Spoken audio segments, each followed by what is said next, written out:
Ladies and gentlemen, welcome to our first edition of Innovation 2021. Innovation 2021 is a hub connecting business leaders and professionals in China and Southeast Asia to meet, to connect, and facilitate through provoking events, targeted towards all kinds of professionals, from freelancers to employees of startups or multinational companies. Innovation 2021 aims to tackle issues, challenges, and opportunities that arise from China's and APAC business trends. Special thanks to our sponsors, partners, and guests. By the way, Innovation 2021 is a monthly online event and powered by Sinofy Group. Thank you so much for being here, and let's enjoy Innovation 2021 powered by Sinofy.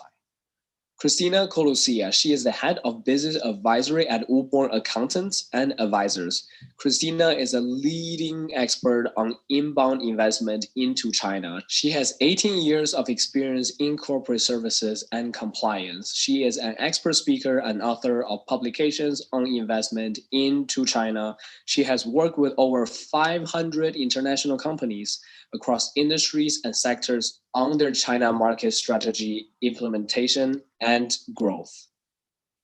Ladies and gentlemen, welcome. My name is Kristina Koehler-Coluccia. I'm the head of business advisory at Woodburn Accountants and Advisors.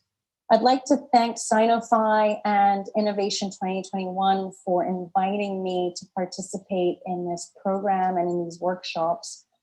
Today, I am on to explain and provide tips for exporting to China. We're going to be looking at the 5 main tips that I would offer to investors that are looking to get their businesses up and running in the Chinese market. Just before starting the presentation, I just want to briefly introduce myself. As I mentioned, my name is Kristina Koehler-Coluccia, head of business advisory at Woodburn Accountants and Advisors. I'm a leading expert on inbound investment into the Chinese market, which basically means that 100% of my clients are foreign investors that are looking to do business in the Chinese market, whether it's exporting to the market, producing in the market, or simply importing from the Chinese market, or additionally providing services locally within the Chinese market as well. I've worked with over 500 international companies with their pre-investment advisory, as well as then their implementation. And ultimately, what brings me a lot of joy is the growth and the scaling up of these companies in the Chinese market. One thing to highlight before I start providing the tips that I'm going to offer about exporting to China is the fact that I arrived in Shanghai in 2003. And back in those days, from a corporate services perspective, the government and all of its regulations were chaotic. In the mind of Westerners, it was a mess. The beauty over the last 17 years, from what I've seen, is that the Chinese government has become more systemized. There are a lot more processes in place. There are still complexities and mind-boggling situations that will always arise, but there is a systemized process to get into the market. And I've created a variety of different methodologies around this, one being the China roadmap, saving your brand in China, how to incorporate a company in China, how to grow your business with a Chinese accountant, how to find the right people in your corporate management structure, as well as how to recruit and employ your first employees in China. So I want to start off today's presentation looking at 5 main tips about doing business in the Chinese market. And these tips are relevant to companies in any industry, any sector, whether you are in innovation, whether you are in high tech, they will all apply. They are standardized principles about getting into the Chinese market. And these tips are relevant whether you're looking to establish a subsidiary in China or whether you are actually just simply looking to transact in the Chinese market. So tip number 1 is looking at how to save your brand. Ultimately, evaluating what brand assets you have and making sure that when you go into the Chinese market, you are fully protected. The first question I'm going to ask you to evaluate is, how much is your brand worth to you? Can you monetize the value and the effort you've placed in developing your brand in your own home jurisdiction or even on an international level, and then taking that monetary value and placing it with market entry into China. This is how important and how you should prioritize your brand worth when going into China. It should actually be the number one step that you take as an action when going into China. Now, when you're looking to register your brands or your trademarks in China, the most important is these next 4 steps, which is understanding whether your trademarks are available and haven't already been registered. It's understanding at that point, what should you be registering in the Chinese market? What are the assets that you're actually going to use for marketing, for branding, for product development, for production in China? So it's assessing what you're actually physically going to use and what you will then register locally. It's understanding who's going to own those trademarks in the Chinese market. Will it be a holding company, an IP holding company? Will it be a parent company? And then it's analyzing, based on the activities that you want to perform in the Chinese market, what classes and subclasses of goods and services would you want to register in? In China, there are 45 classes, and under each class, there can be up to 100 different subclasses. It's really important to take pen to paper, take a piece of paper, and analyze, just by simply writing, what activities will you be doing? What products will you be selling? What services might you be offering? One thing I just want to highlight about tip number 1, which is protecting your brand and protecting your brand assets, is that China is renowned for IP squatting, IP hijacking, however you want to refer to it.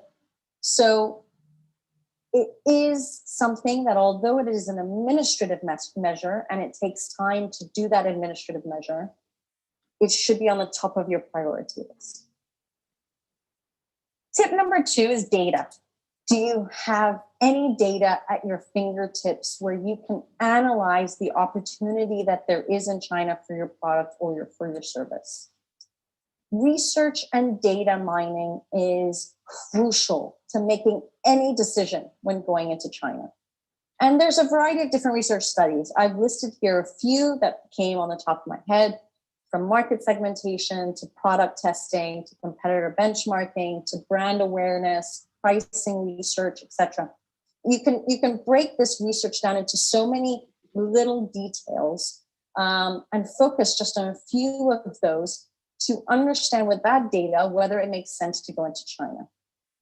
You cannot evaluate the opportunities that exist in China and to what extent those opportunities are there for you without data at your fingertips. It is impossible. Data mining can happen in a variety of ways. It can be done through secondary research, desk research, basically through surveys, through focus groups, interviews, observations. And obviously the biggest question that gets raised is, well, Kristina, we can't travel to China right now. How can we do this on the ground research there? Well, just keep in mind that versus you traveling to China, spending money on flight tickets, hotels, and time to be on the ground, there are providers out there in the market that are expert in this research and data mining that are physically on the ground as well, that can do this type of work for you so that you're not missing out on the opportunities. We don't want the border controls that are existing today to be a stop for people's entry into the Chinese market. Tip number 3 is around building your ecosystem. Very simply, we can't get into the Chinese market alone. We need an ecosystem, a network of individuals, of partners, of companies that can guide us, that can mentor us, that can support us in order to enter China and scale up in China. And I think this is the beauty of this workshop with so many different companies present, highlighting tips of doing business in China. So you can already start building this ecosystem through the network that you are actually meeting. Just keep in mind, and this is a lesson I learned very early on in my experience in China, Knowledge is power. You've got to build a knowledge base on doing business in China. And you've got to know when decisions have to be made. You've got to understand the timeline of when those decisions have to be made. And in many instances, you have to make very quick and sudden decisions in order to be able to move forward in the Chinese market. Otherwise, you may lose out on the opportunities.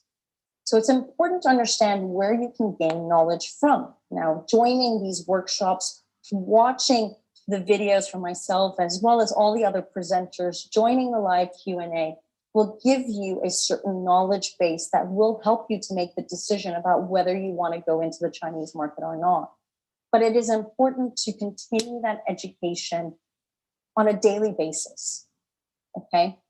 One of the things that I learned just as a personal experience going into China is you need a network of people that can support you.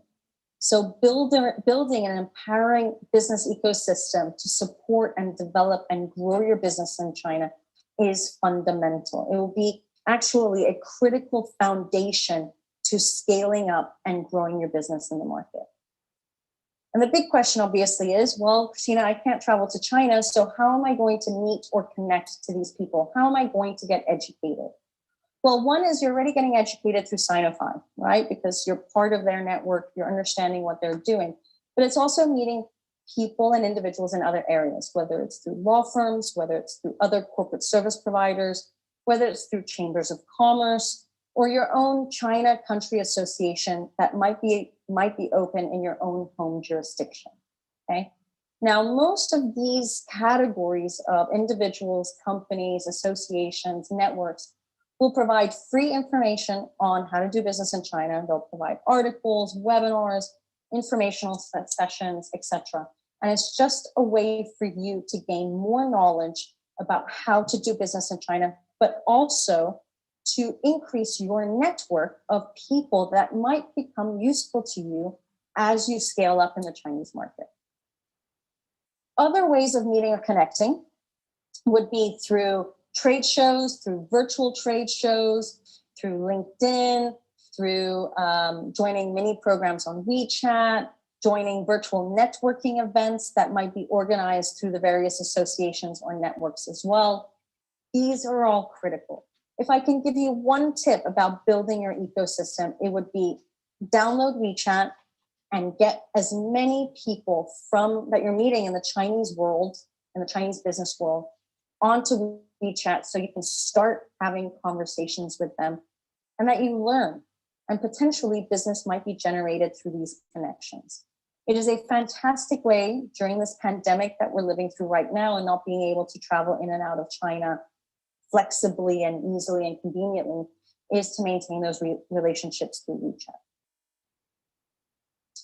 Tip 4 is about vetting your partners. So ultimately, you are going to meet a lot of different individuals, a lot of different companies that are going to help you to do business in China.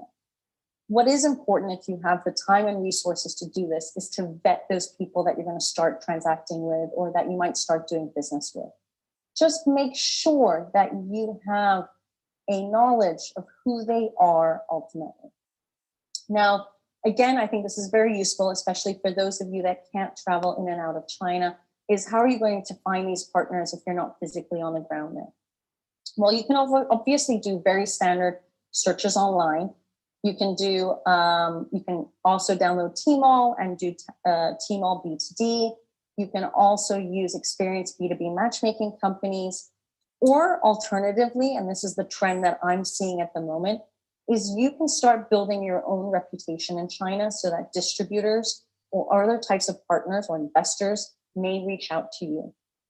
Building a reputation, an image on the Chinese social media platforms so that people can search for you, or doing short videos on why you are at the top of your game, but posting those again on the various Chinese social media sites will attract a certain level of companies and individuals who may be interested, again, in partnering with you, in distributing your products, and investing in you when going into China.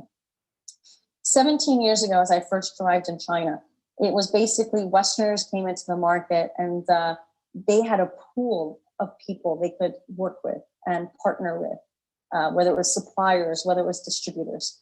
And these Chinese companies just took you on. They barely did any vetting on you.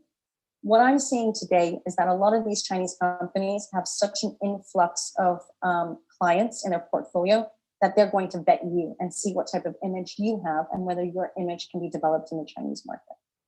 So for me, in terms of how to find partners, all of these methods are valid. I just believe that point 4 will really push you to become more successful in China and to help you scale up quicker. When you're working with partners, you should try and do your own due diligence initially, whether that is conducting a general online search using both English and Chinese search engines, so using Baidu, for example, or Google, using both to see what pops up. It's calling the general fixed line of these companies to see whether they actually have a fixed line and whether they exist. It's checking if your contacts are working there or are simply authorized representatives of those companies, because that might cause a different type of relationship to be formed. It's talking to third parties. So it's asking these companies to provide contacts of theirs, whether it's customers, whether it's other suppliers, just so you have the ability to understand the service level that they are offering. You may also want to talk to competitors. You might want to talk to governments, trade associations, media outlets, to see if anything has been found out about these companies that you might be partnering with. You might want to check the address. Now, I'm sure there are lots of companies on the ground that can do this for you, depending on where these partners that you're planning on working with are based. But you can ask them to do a physical site visit of where they're supposed to be based, their registered office address, to see again if they truly exist. You can also obtain the business file, the business license information through the Ministry of Commerce, and you can do that through an agent or a law firm where they can go into the Ministry of Commerce system and get all the details related to their business license. You can check their official stamps and business license, ask for them, say we would like to receive a copy of your business license. You might want to check with which bank they are operating with and whether the account on that bank account is a company account or it is an individual's account. And ultimately, you could also ask them for their financial reports or audit reports. They may not provide these documents to you, but it could be a preliminary solution for you to just check what their financial status is. And then obviously ask for references and reach out to those references. Preferably, you want to speak to foreign references because they'll be in a similar situation as you. But talking to references will be able to give you better understanding of how they're working and whether you want to work with such companies. The last tip I'm going to offer today, a very short presentation today, is designing your China business model. What I see with a lot of foreign investors going into China is not knowing what they're capable of doing in China. I recently had a phone conversation with a company who was very hesitant about establishing a company in China because their feeling is they don't want to transfer all of their direct business that they're doing now into this Chinese company. And I just simply explained to them that they didn't have to do that. There is so much flexibility now in China in terms of how you operate, in terms of what you can and cannot do, that it's important to know what options you have at your fingertips to do business there. I just want to highlight a couple of scenarios of what you can do in China. And obviously, all of these legal structures will depend on your commitment level. It will depend on the type of business activity that you're doing. It will depend on the financial resources that you have. And it will also depend on your own time resource to develop the Chinese market. So obviously, as we all know, you can do it from home, right? You can do it from your own home jurisdiction, go to China and do it alone. But as I highlighted in tip number 3, it is very difficult to go into the Chinese market and do it by yourself. You will need an ecosystem of people to support you. You can also use a distributor locally in China that handles your trade, your e-commerce needs.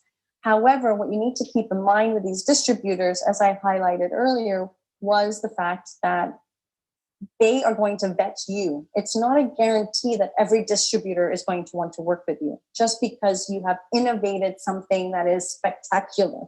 They're going to vet you. They're going to see whether they can really make money out of you. So it's not always a guarantee that distributors will work with you. So you've got to analyze this option.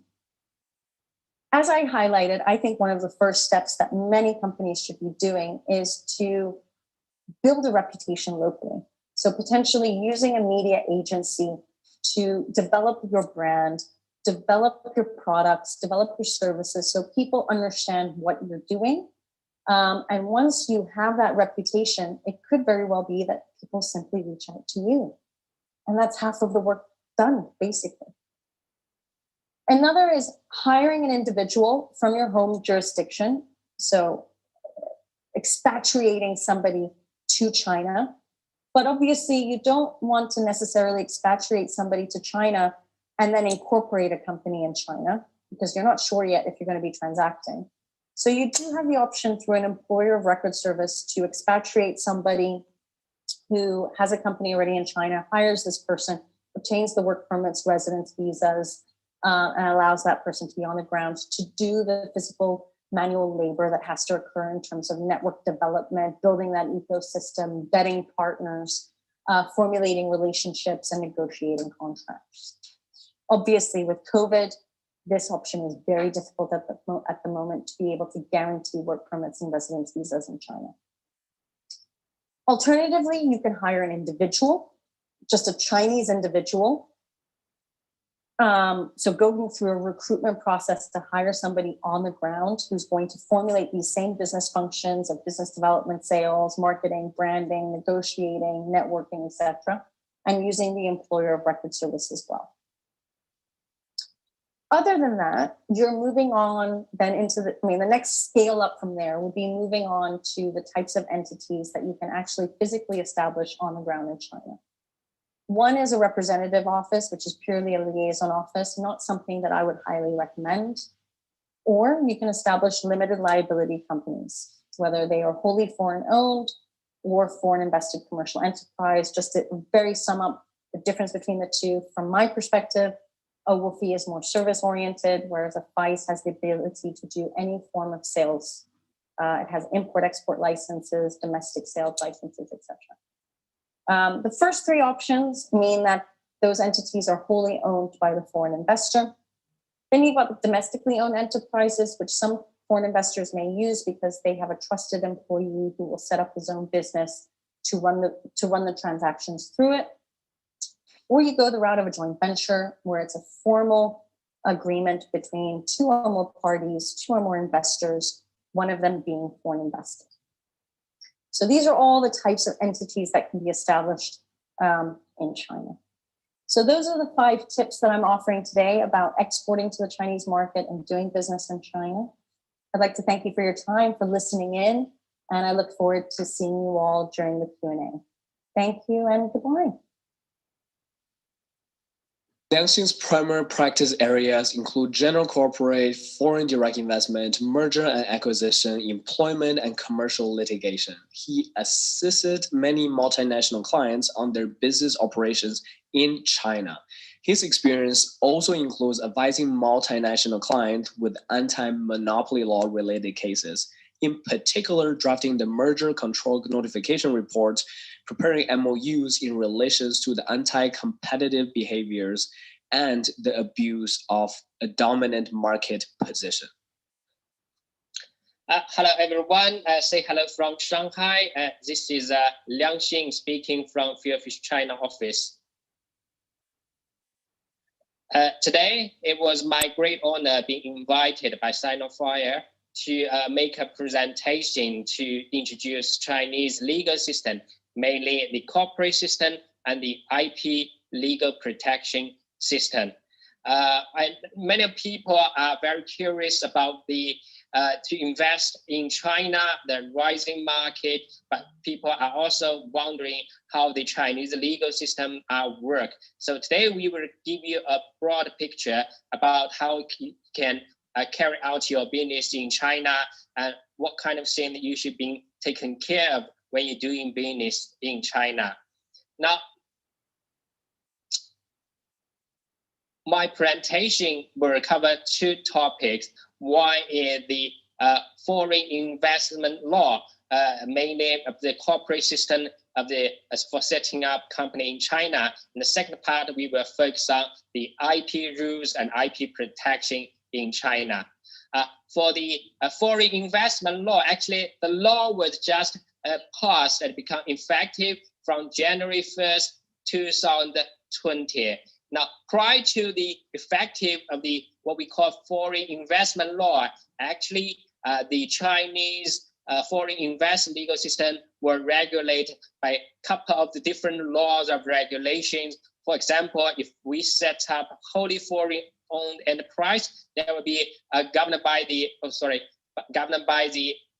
wholly foreign-owned enterprise law. And if you are going to set up Sino-foreign joint venture, then the joint venture law of the people of Sino-foreign country joint venture will be applied. Therefore, there are kind of the, let's say, mixed and complicated legal system before the Chinese government decide to simplify the healthy foreign investment legal system by unifying all of the different laws and regulations. That's background how the foreign investment will come out. Okay, the first thing before you make your decision to invest China is to check whether the specific industry or sector that you're going to invest fall into what we call the negative list. In connection with two of the foreign investors' major concern, market entry and untransparent administrative proof system. The Chinese government has reiterated in many occasions that China implements policy with high-level investment, liberalization, and convenience, and establish and improve the foreign investment promotion mechanism, create a stable, transparent, and predictable market environment for all the foreign investors. The Chinese government has officially abolished the case-by-case approval system and instead established the administration system of national treatment plus what we call negative list for foreign investor, which mainly divided into three categories. One is what we call prohibited sector. The second is what we call restricted sector. And the third is what we call approved sector. Now, for the management system of pre-admission national treatment and negative list as the basic system clearly stipulates from the basic law level, it will be applied as a basic principle for other aspect of foreign investor, which is of great significance, especially for foreign investment protection and foreign investment. Negative list refers to the state's regulation on the implementation of specified management measures for foreign investor in specific area, and for example, specific provision for foreign investment prohibited and restricted. For example, but the one thing we have to keep in mind that the negative list is not always fixed. The context, the list itself will be updated by the Chinese government from time to time. For your background information, for example, in 2019 negative list, which is the latest version negative list, it has been reduced from 48 items to 40 items compared with the list of 2018. And the service industry has been further open to the outside world. And admission measures such as mining, manufacturing, and transportation has been relaxed, and the restriction on transportation, infrastructure, culture field, value-added telecommunication has been further released. Now, I have to say, based on my previous experience by dealing with both the Fortune 500 multi-company as well as some small and medium-sized foreign company, the Chinese legal system has been improved has been improving step by step, driving by the concern that Chinese government intend to attract more and more foreign investor by simplifying all the foreign investment laws and regulations. And that is an important reason why we can say the content, the length of the necklace are becoming short and short. Okay, the protection of the intellectual property, we actually have also heard much concern, both from the foreign media and the foreign newspaper, about how the terrible situation of the Chinese government protect the IP rights in China, which is not totally correct, I have to say. In responding to foreign investor concern IP protection, actually the foreign investment law makes it very clearly that China will protect the IP of foreign investor and protect the foreign investors' legitimate rights and interests. And infringement upon the intellectual property will be subject to legal liability. The state also encourage voluntary technology cooperation in accordance with the commercial law rules in the process of foreign investment.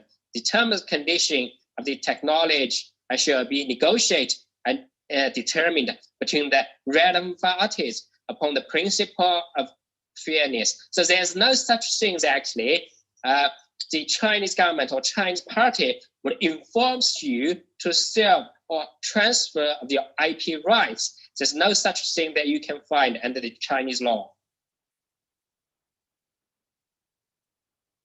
Okay, the local people's court, because in China we have central government, we also have various local governments. For example, the place where I'm living is in Shanghai. So in Shanghai, we have Shanghai municipal government, and each province, each city has its own government.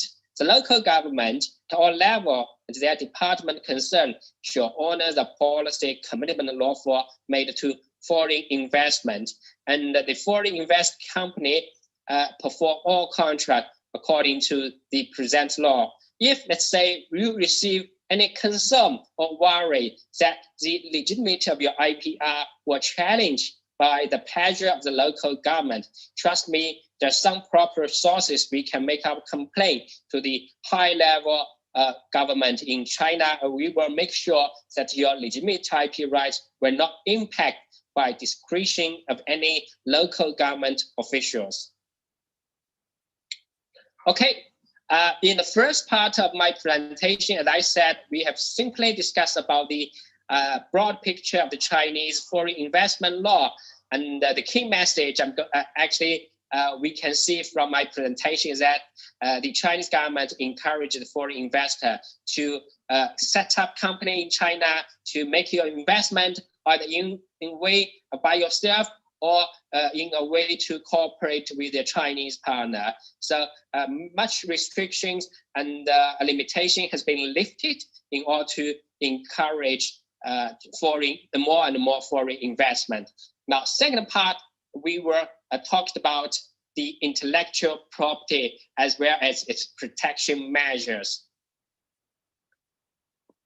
Intellectual property is one of the most important concerns for the most foreign investor who is going to doing business in China. Since IP rights are territorial, meaning intellectual property registered overseas only receives protection in the place it is registered. In order to protect your IP rights, then you have to register or take other measure in China. Now, the basic type of IP rights are patent, copyright, trademark, and trade secret. There's no such much difference comparing with most of the Western country, the legal system. We look at the patent first. Now, the definition and the legal requirements. There are three types of patent under the Chinese patent law: invention patent, utility model patents, and the design patent. To be registered as an invention patent, it must be novel inventive, and practically applicable. The utility model is used to protect physical products in standard process or chemical components, while design patent protects the visual appearance of a product. Be careful about the protection term because the different types of patent, different lengths of the protection term. For example, for the invention patent, the protection term is 20 years. The utility model protection term is 10 years, and the design patent protection term is 15 years.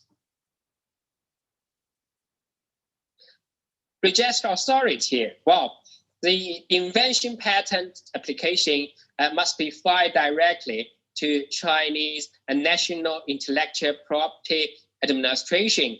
The abbreviation is CNIPA, but are mostly often filed through the Patent Cooperation Treaty, the international system that makes it easy to file patents in multiple territories around the world. For example, if you file a patent, let's say in Germany or maybe in France or maybe another European country, then through the Patent Cooperation Treaty, you can also to have your patent registered with the Chinese National Intellectual Property Administration. Be careful because we are a big country. We have a mainland China part. We also have Hong Kong, Macau, and Taiwan. This special administration region in China. So in this place, for example, Hong Kong and Macau, they are not a PTC member. So if you intend to file your patent application in Hong Kong and Macau, you have to do it separately. The grace period, okay, the grace period is a limited period in which disclosing invention or design will not be destroyed its novelty. If you file a patent or design application soon after, China provides a 6 month grace period for patent and design disclosed under certain circumstances, respectively disclosed at international expansion sponsored or to be organized by or recognized by government, disclosed at certain academic conference, or disclosed by another person without the consent of the applicant. Now, I'll give you a simple example. If you disclose a new patent, for example, in exhibition in Munich or in Paris, right, 6 months ago, now you will have like 6 months grace period that for patent and design application. So make sure you will find the patent and the design application as soon as your patent was disclosed in such international expansion or, for example, academic conference. Protection. Well, we just witnessed the 4th round of amendment of the patent law, which happened in June of this year. This round amendment includes some important measures to strengthen patent protection. The latest amendment version introduced punitive damage system for intentional infringement. If the circumstance serious, the People's Court can impose punitive damage up to 5 times calculated from the actual losses suffered by the patent owner, the benefit obtained by the infringer, or the multiple of the patent license fee. If it is, well, actually the most challenging part as a lawyer, I can share with you, in reality, the most challenging part in, let's say, IP infringement cases is to calculate the damage. And according to the latest practice and the patent law, the amount of the statute damage that can be granted will also increase between 30,000 RMB to 5 million RMB, which is a huge margin we never see before. So it is a large amount that we never see before. If the patent owner, for example, if you try to your best efforts to collect evidence, but the accounting book and whereas some material related to the infringement are not reachable because they are controlled or they are kept by the infringer, then in such circumstance, the People's Court can order the infringer to submit to provide those documents, reducing the burden of the approval on the patent owner. This is also the big improvement compared with the old version. Furthermore, the statute of limitation for taking an action against the infringer will be extended from the original 2 year to the current 3 year, starting from the date on which the patent owner or any interested party knew or should have knew of the patent infringer and the infringement. Well, trademark, yeah, I think it's a trademark is a sign that distinguishes your goods or service from others and protect your brand. The trademark law defines the trademark as being a mark, including any of the combination of text, graphic, letter, number, three-dimensional symbol, combination of color and sound. Yeah, interesting. Sound can also be recognized as a trademark. Protection term.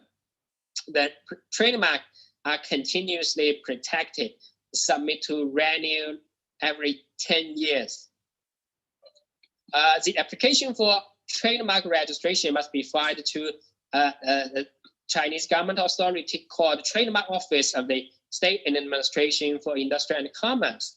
In addition to submit a direct application, the trademark also could be filed through what we call Marjorie Protocol International Registration designated by China.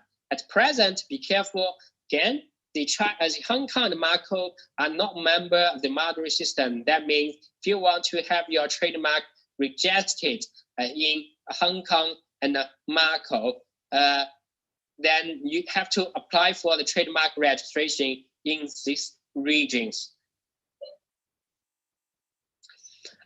China adopted a first to file trademark system. That means whoever first apply for a trademark will generally own the trademark, regardless who first used or who first developed it. Also, if you have previously filed a trademark application in another country, you may be able to claim an early priority date based on that early filing as a filing date in China. For instance, the Australia and China are both members of a Paris Convention. Now, it allows you to claim an early priority date on your international application, providing your subsequent trademark application is filed within 6 months of the date on which the early trademark was first filed.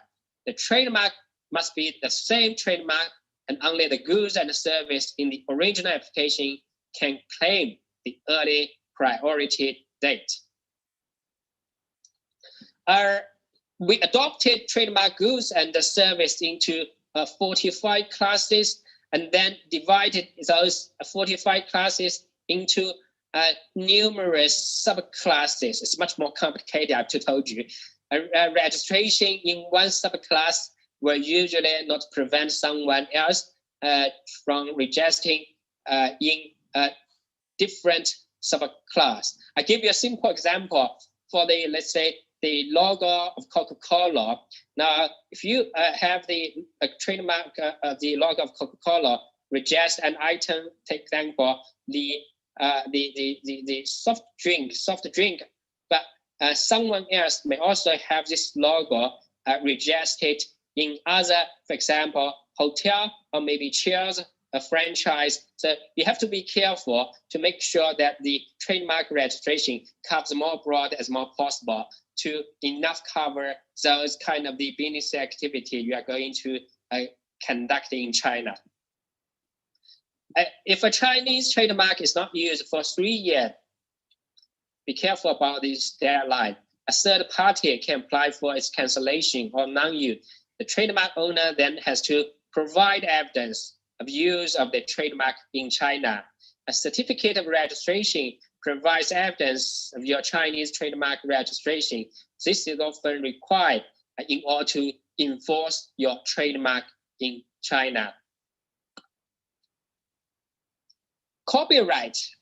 Yes, copyrights protect literary, dramatic, musical, artist works, sound recording, film, television. It also protect photograph and images. Software as well, and writer material such use manuals. Copyright protect owner with exclusive rights to copy, publish, and deliver material to the public. The protection term for the copyrights is for the life of the author plus 15 years. For copyrights owned by a natural person and 15 years from the first application or from creation if unpublished. For copyrights owned by a legal entity. Well, actually, it's not compulsory requirement that we must have the copyright registered. It's a voluntary basis. The creative work is automatically granted copyright protection, and the general purpose of copyright registration system is to provide a record of the ownership, date, and the content of a copyright work.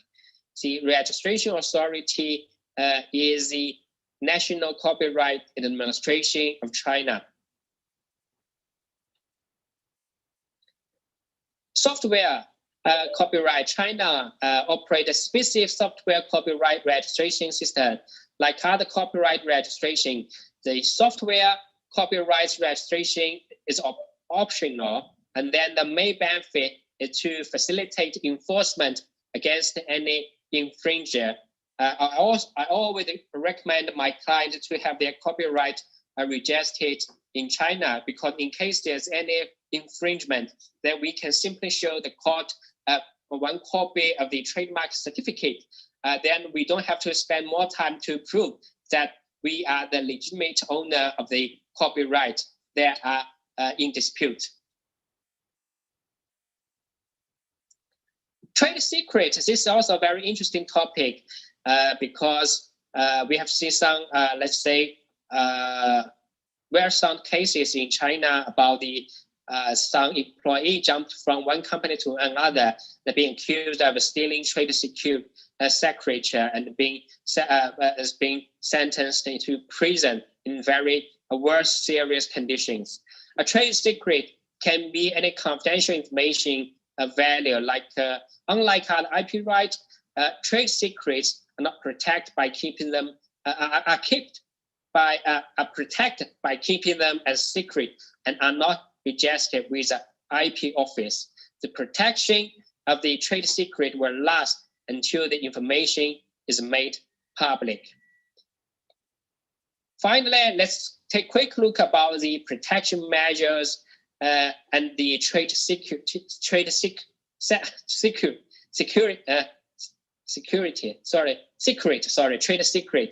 Yeah, China's anti-unfair competition law protects commercial secrets, which are defined as commercial information that is known as to the public, of commercial value, and for which the owner has taken measure to ensure its confidentiality. Ideally, you could identify any trade secrets you hold unlimited physical and electronic access to the confidential information. The party employee are the most common sources of trade secret leakage.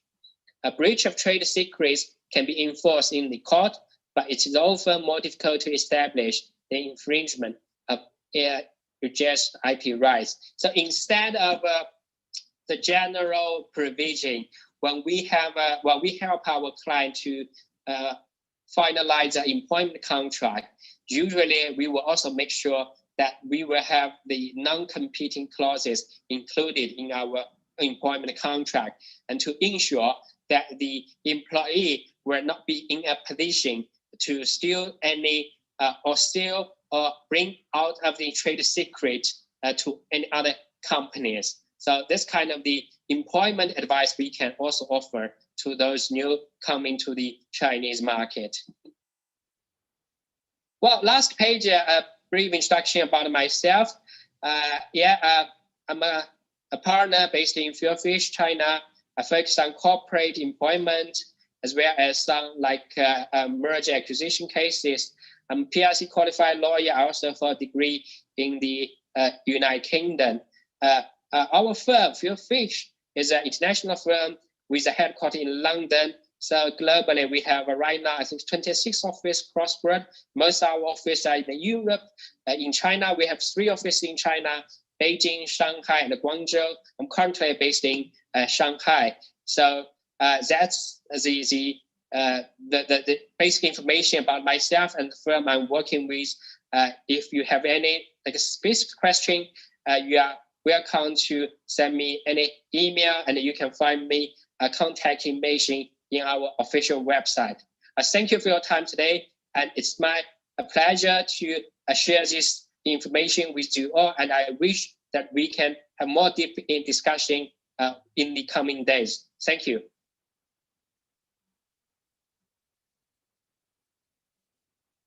Mr. Yoann Delaware is co-founder of Infinity Growth, a fast-growing consulting firm that empowers sales executives and sales teams to get the sales they deserve. Yoann has coached and trained more than 1,000 salespeople this year so far from 7 countries and in more than 10 industries. He is also expert in residence at China Accelerator, SOSV, and gives lectures to several MBAs and business schools in Shanghai. Hello everyone, it's my great pleasure to talk to you today. My name is Yoann and I have been in China for more than 7 years already. And actually all my experience have been through sales. So this is my great pleasure to share with you some of the tips, tricks, and secrets about China market and how you can increase your sales in this market. So first of all, let me take a step back. Actually, sales is a process. So here you have a choice. First of all, the right question to ask is who you want to work with. And why am I asking this question? Because China is a very big country. And we have a lot of different cities. So we have tier 1 cities, for example, like Shanghai, Beijing, Shenzhen. Then we have tier 2, tier 3 cities. So that's my first question for you. If you have, for example, a product that is for end consumer, which tier you want to have? And then another question I have for you is, do you want to work with international company, or do you want to work with private Chinese company, or do you want to work with Chinese state-owned company, which are government? And again, those 3 types of companies are very different because they are asking different, they have different expectations towards you. So those questions, actually, I wanted to bring it up early in the talk because I will mention some of the keywords based on different stories and examples. So I just want to make sure you follow me through this speech. Another question I wanted to ask you is in terms of partnership. So for a lot of companies who want to enter the Chinese market, actually, you have to have a partner. For some other industries, you don't need to have a partner, but some of my friends recommend to have a Chinese partner. So another question for you is, if you have a partner, what kind of partner you want to find?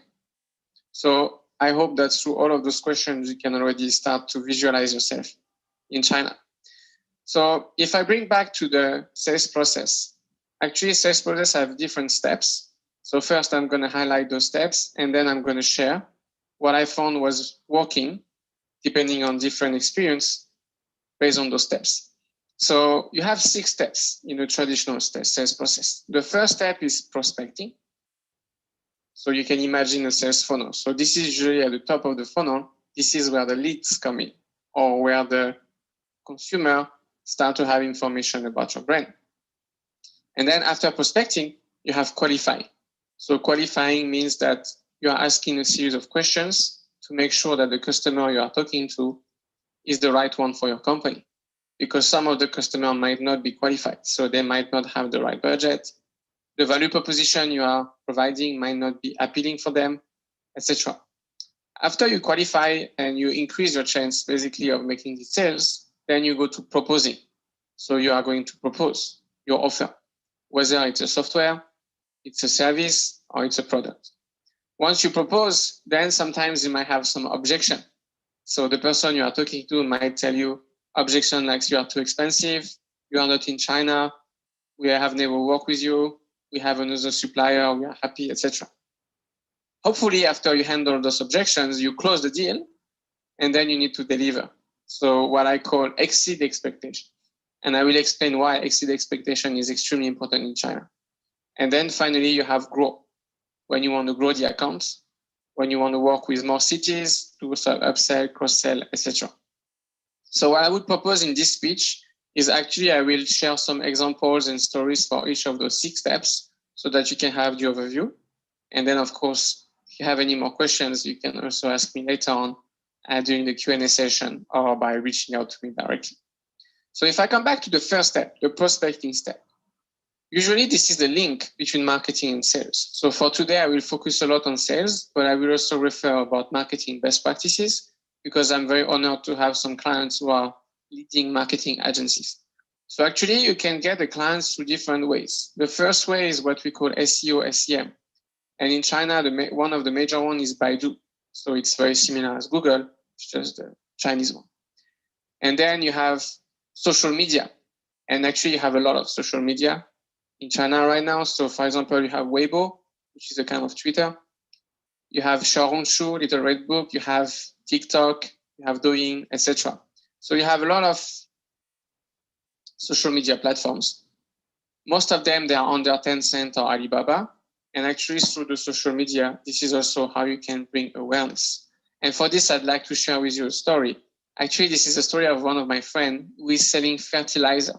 So fertilizer is the product that the farmers are using to make sure that the plants grow well in their field. And actually, about 5-6 years ago, this industry was dominated by distributors.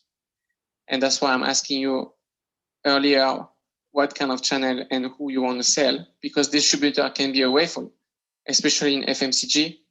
Distributor is a very effective way to reach your end customer. Coming back to the farmer example, about 5 years ago, they were working mainly with distributors. And actually, I met him earlier this year. And then he told me that actually this business model has dramatically changed. Instead of distributors, now it's on TikTok. And actually, the farmers, they are buying the fertilizer based on the videos they are doing, the live streaming. So that's why it's really important to know, if you are working for B2C, what does your end consumer look, or which channel is he in? If you are in B2B, actually this is similar. I would say that in China, in B2B, it's more about the person. So in this case, the person would look at some of your video, might be interested to know more about your products. But I would say that is mostly for consumer, those kind of social media platform so far. I think it's changing very fast. Another way is actually through marketing. So you can have content marketing, and LinkedIn is an international platform that actually is very well used in China as well. So you can also have content on LinkedIn. You can have content on the blogs. You can have content on your website. You can have content on the channel feeds, like Weibo, for example, on Twitter. And of course, on WeChat. WeChat, by the way, is the app. If you want to enter the Chinese market, everyone is using WeChat. We are doing phone calls through WeChat, video calls through WeChat. So this is extremely important that you are present on WeChat, especially if you want to reach to end consumer. You also have email marketing if you are in B2B space. I have to say that email marketing works less than in the West. When I say West, is Europe or US, because people here are mostly checking and using WeChat on a daily basis rather than emails. Still, it's still working, especially with international company. When you go to Chinese company, it works less. And finally, maybe most importantly, you have what we call the word of mouth /referrals /guanxi, how we call it in Chinese. And this is based on exceed expectation. So I will come back to it later. So you see here, you have a lot of different ways to get some leads in terms of marketing, and I would say awareness. And of course, you have your sales team, and your sales team would benefit from their network, going to different exhibitions. Of course, when COVID allows, they can also reach out to the customer through different ways, like cold call, introduction from friends, previous connection from the industry, partnership, etc. So with all those ways of prospecting, hopefully you can have some qualified contacts that will have a need. And then in this case, we go to the step 2, which is qualifying. And I have to say, qualify is a very important step because the Chinese population is extremely big, more than 1 billion people, right? So if you do not qualify at the beginning, you might end up spending a lot of time for people that actually are not so interested or they don't really need your product. So actually they just want to ask you information to learn from you or to get a price, but they are not really serious about your solution. So that's why what I would recommend here is to ask a series of questions to make sure that the people will have a chance to buy your product. And what I found very useful is PIN. Stands for situation, pain, implication, need, payoff. So actually that's a methodology from the US. It's also applicable in China. So for example, a situation is, what is your job? What are your goals? What are you looking for? Pain can be, what are your challenges right now? What prevents you to do your job? What would you like to have achieved? And then you have implications. So if this job is not done, what would happen? And if this job is done, let's imagine what's the dream picture.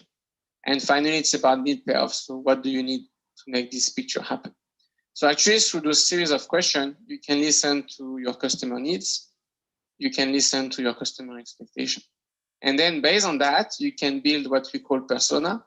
And actually, a persona is a group of, if in case you are in B2B, it's a group of company that might be interested by your product or services, or it's a group of people. If you are in B2C, we call it personal profile. And then based on those persona, you can have very specific messaging so that they really understand why this product is useful for them. So here, if I have a suggestions, in general, in China, people are very pragmatic. So they want to see clearly how you can help them. And most of the time, if you are too conceptual or if you use too much theory, you might lose them because they might think, okay, sounds nice, but it's not for me. So my suggestion here is to be very pragmatic. If you have numbers, put the numbers. If you have success story, put the success stories. You don't have a second chance to have a first good impression. So once you are in this qualification, and I would say elevator pitch stage, hopefully you pass that stage and you go to the proposing stage. And actually for the proposing stage, this can take a lot of time because this is the way they will judge whether they can trust your solution, they can trust your company, and most importantly, they can trust you. And actually the you part, it's extremely important because a huge difference, I would say, between China and the rest of the world. And again, I make it extreme because I want you to be aware. It's not always the case, of course. The thing is, in China, first, you have to be friends. Then you make business. And I would say that in the rest of the world, most of the time you make business and then you become friends. So that's a very big difference. So here, how you can be friends with them? One question I always ask at the beginning of the meeting is, what's your hometown? Why do I ask this question? Because there are many hometowns in China. It's very rare when you have people in the room who have the same hometown. So actually, when you ask this question, they can interact and engage with you, and they can share more about their background, where do they come from.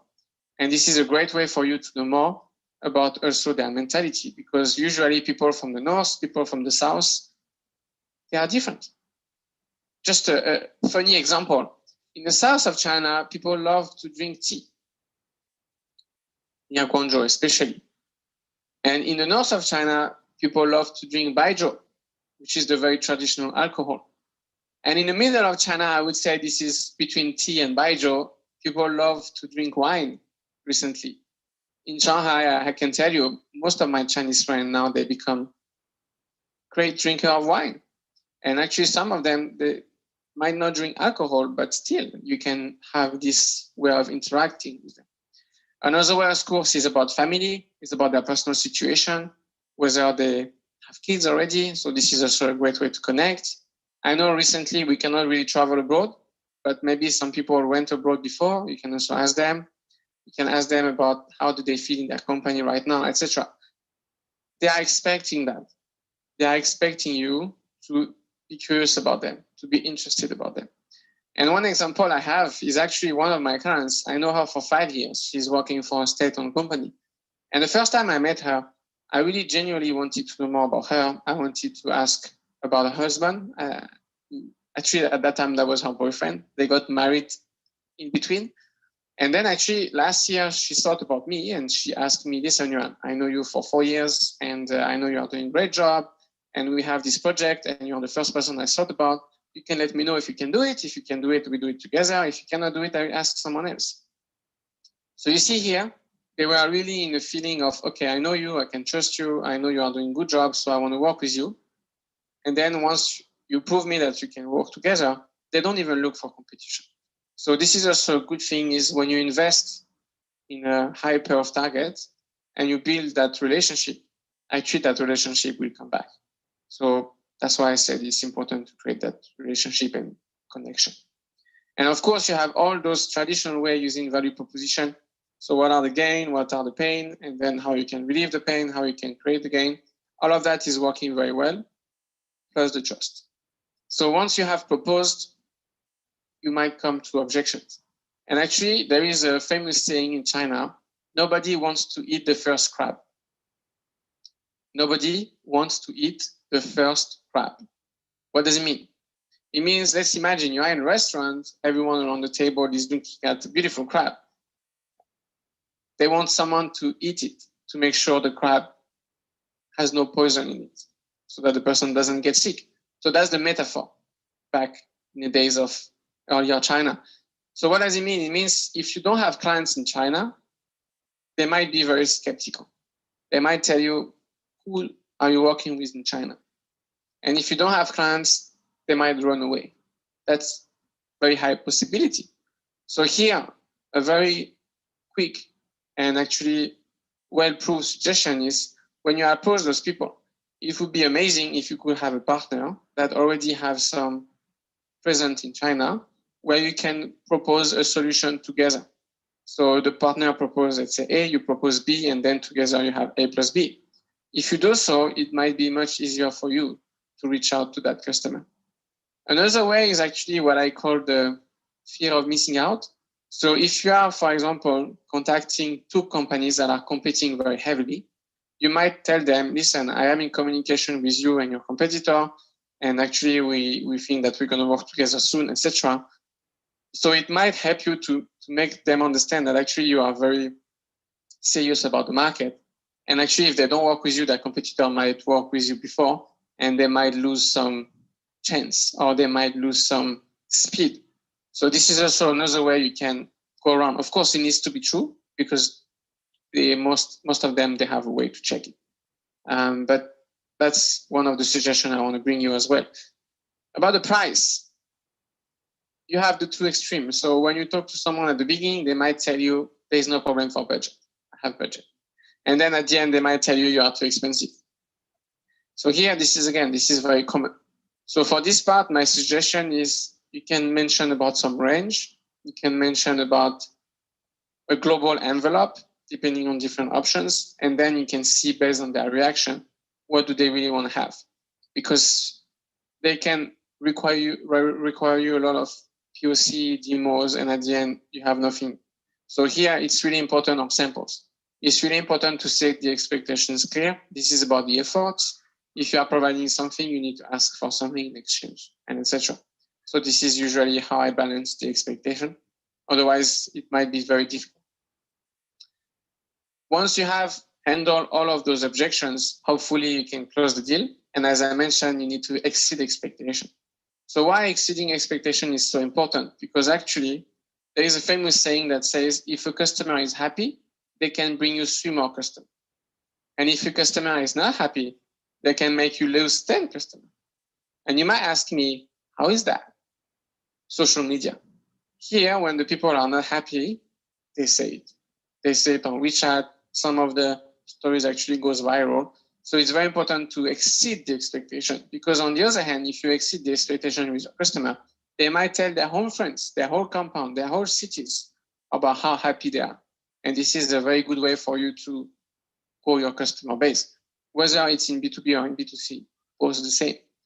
So for this, I want to mention some stories to make you visualize that. So actually, this is a story of actually one of my first customers. And he was in an insurance business. And actually, insurtech business. And actually, after he has his first customer, then the first customer was so happy and decided to make an event together with my clients. And then they invited a lot of people. And then the client was saying through a webinar how happy he was. The week after, my client received 5 highly qualified leads and he signed 3 because the people saw that person who was very reputable in the space saying how great the client was. And then at the end, that was a huge part of credibility and reputation. So here, again, if I can give an advice, usually people tend to trust their friends, their circle, and someone that is a leader in their industry compared to what they can read online. So this is also a difference. Usually in China, before to check online, they ask a friend if they know a solution or someone who is good in this space. So actually, that is why it's really important for you to have credibility, reputations, and circle of influence. So the people in your space that are famous in China, how to find them usually is quite easy. If you go on those Chinese social media, or if you type on Baidu, for example, the keyword of your industry, and some people who are famous, maybe doing stream video, you might have a lot of people coming up, then you can engage with them. Of course, that has a cost, but they might tell you very fast, okay, you need to talk to this guy or that guy. They have a lot of connection and basically reputation. Or you might even ask me, and maybe I know someone in my network, or I can introduce you to an incubator or accelerator that might have connection with the companies you are looking for in terms of work. And finally, it's about growth. So it's usually the farming aspect of sales. So you can grow the account, do more upsell and cross-sell. It's also very important because usually companies in China, they are in different places and they might not communicate with each other very well. So if you ask them to get referred, this is also a great way for you to scale your business. So this is, I would say, the whole sales process. And now I want to share with you some examples, some good examples and also some bad examples. Let me start with a bad example. So of course I will not name that example. So I had the chance to meet that founder, and I mentioned about founder because I know some of you have startups or you are early stage company. And actually that founder, he was in a technology park in Shanghai. And I have to say that the technology was quite impressive. The thing is that he was running after the titles and he was running after the prices. So he used to win a lot of competition, startup competition, technology park competition. But the thing is that his business model was not really proven, so he could not get his first clients. And as I mentioned earlier about the crab, because he didn't have the first clients, all of the others says, once you have the first clients and you have the success story, I will buy your services. So that was a kind of a snake that was eating his tail, and there was no end or there was no solution. So instead of putting all his attention on the reputation and the big picture, he should have probably spent more time on finding a partner, someone in the ground in China that can have a reputation with a customer, that can push to have this POC or MVP for a minimum viable product in order to show that concept and then push in the market.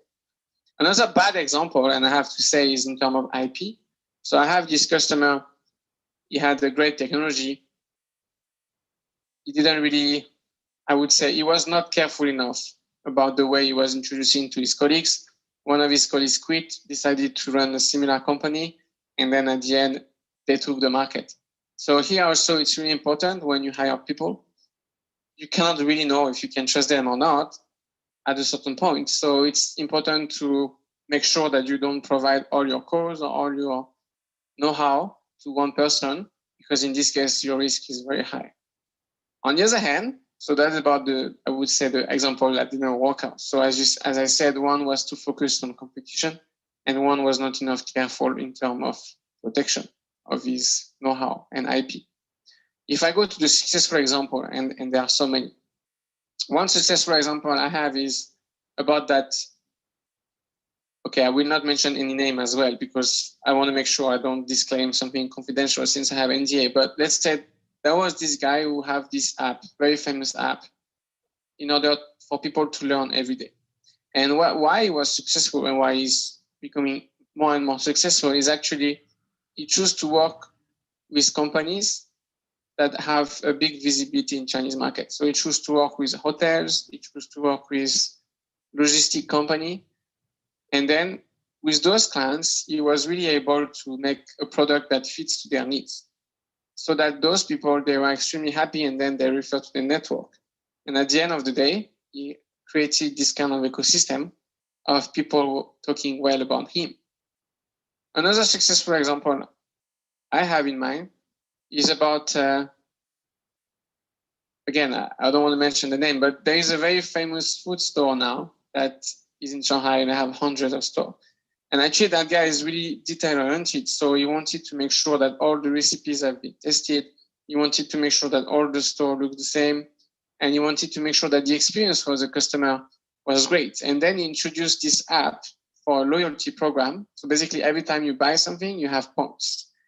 And then he says that once he introduced this app, the consumption went skyrocketing high, because there is something that Chinese people love is about gamification.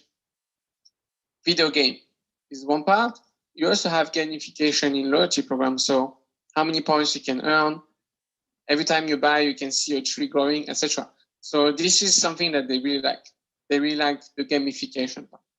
Another example, successful example I have is about the company that really engaged his employee very well. So they were able to do a lot of team buildings. They were able to have a very good connection with their employees. They were also able to have packages, financial package, that were very attractive. So actually the people wanted to stay.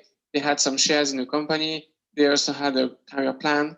So I would say that, again, people is a key asset in any company, especially in China. So in China, actually, you might hear people love to change job, which is true, because there is a very high tension in the market right now because of the lack of talents. At the same time, if you provide a good environment and you as a boss, future boss in China, provides the right environment, then they want to stay. And if they stay, actually, they bring a lot of revenue to you and value. So here, my suggestion is know more about your people, motivate them, find an environment where they can experience their full potential, and at the end, they will stay longer. Which lead me to actually the recruitment of the salespeople in general. So recruiting salespeople in general can be very challenging. I've been there, I've done that. I have done a lot of interviews of people that were not qualified, and I have done a lot of interviews of people who are very qualified and choose another company. So here there is no, unfortunately, there is no magic rule. I would say that, again, try to know them personally. And just to give you an example, one time I had an interview, and I remember, because that was, again, very extreme. And there was this salesperson who told me, oh, Yoann, I love to talk to people, and I'm very extrovert. I can go to any event. I can get a lot of business cards, etc. Great. And then I asked him, okay, tell me a little bit more about yourself. What do you like to do in the weekend? What's your hobby? And then his face completely changed. He said, oh, actually, I don't really like to hang out in the weekend. I like to go to library, and I like to actually swim because there's nobody around. I can be calm. And then I realized, there might be some misalignment there. So I openly asked him, I say, seems to me that actually you are not so much an introvert, it's more something you want to say because it's written on the JD. And then he actually laughed. He said, oh, yeah, it's true. Now he made me realize, and actually I'm more an introvert. I say, it's fine, It's not because you are extrovert, introvert that you are good sales. Tell me, what's your strengths? And then he told me actually he was very analytical. And that's the thing he liked the most. And he was able to get the business card, but at the end, he didn't find it so useful because he was getting so many business cards, actually didn't know what to do with it. And then what we realized is if he could use his analytical strengths to find out those people he talked to in the event, which one are the most promising, and then spend more time with them, he actually could get a lot of clients. And then I hired him, and he actually was one of the best sales in my team. So this is, again, a story to explain you that when you dig into the people, when you really try to be curious about them, then you might find something that actually is beneficial for both that might not be so easy to see on the first sight. Which led me again to another point related to people is about KPI, incentives, and also habits. So what I found out is, for example, every time I go back to my home, they are scouts. And twice a day, they do daily stand-up. So actually in the morning, they get instruction. In the evening, they are recapping. So this is something that actually you see in many places, not only in Shanghai, all over China. People like to stand up. People like to move. People like to, get as a team. So this is also very important to have these kind of routines and habits so that you can deliver the focus of the day. You can share about some experience. It's really important. And of course, I know with the current situation with COVID, you might not be able to be present here, but you can find a partner or you can ask some questions to make sure that he has this in mind, to have a highly motivated team. You also might not need a team, actually. If you are in certain industry, you can find a good distributors. In this case, if I can have an advice, is try to avoid to have exclusivity, especially if you don't know about this distributor, because I have had some very bad cases of companies who choose to work with an exclusive distributor, and that distributor didn't really work out. And they were kind of stuck in China, and then it took them a lot of time and efforts to actually get out of that contract and choose to have different distributor. And if you have no choice, try to limit this exclusivity to a geographic area, or maybe to a certain time period. I would say to a certain industry. So that's a suggestion. So here I really try to share with you in a kind of a story way so that you can get some feedback.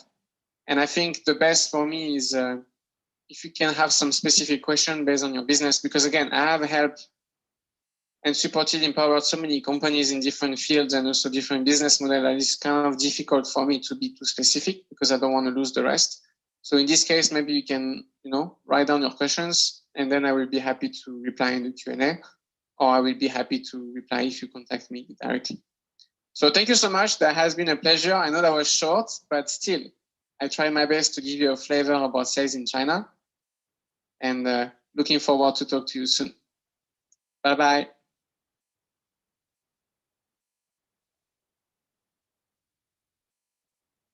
Quentin has more than a decade of experience providing online communication strategy and web development services to nonprofits and businesses. For more than 10 years, Quentin has worked closely with QPS customers, helping them craft, execute, and evaluate the success of their online strategies and initiatives.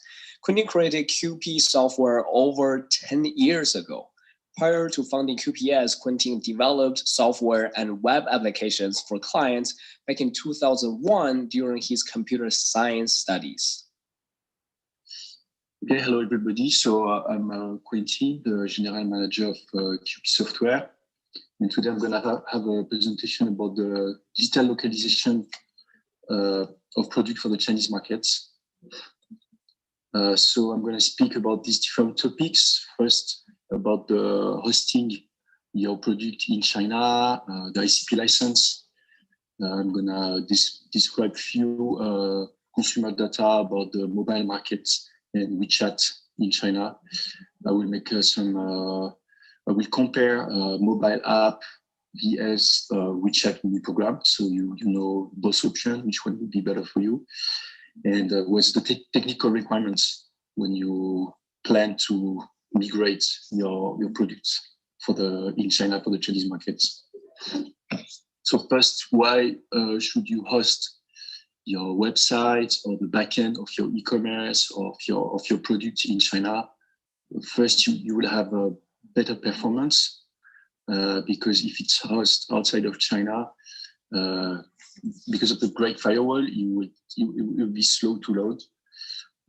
Even some API can be blocked, so basically will load not very well. I mean, it's better to be in China. You minimize the risk of being blocked. Even if, let's say you're hosting in Hong Kong, you can access from mainland China, but maybe one day the IP of your server will be blacklisted by the Chinese authority. If it's hosted in China, you're sure that you will not have this problem. And also for the IT compliance requirements, there's several norms that you need to follow. Like, for example, normally if you collect data from Chinese user legally, it should be saved on the CRM in China. It's not supposed to go outside of China.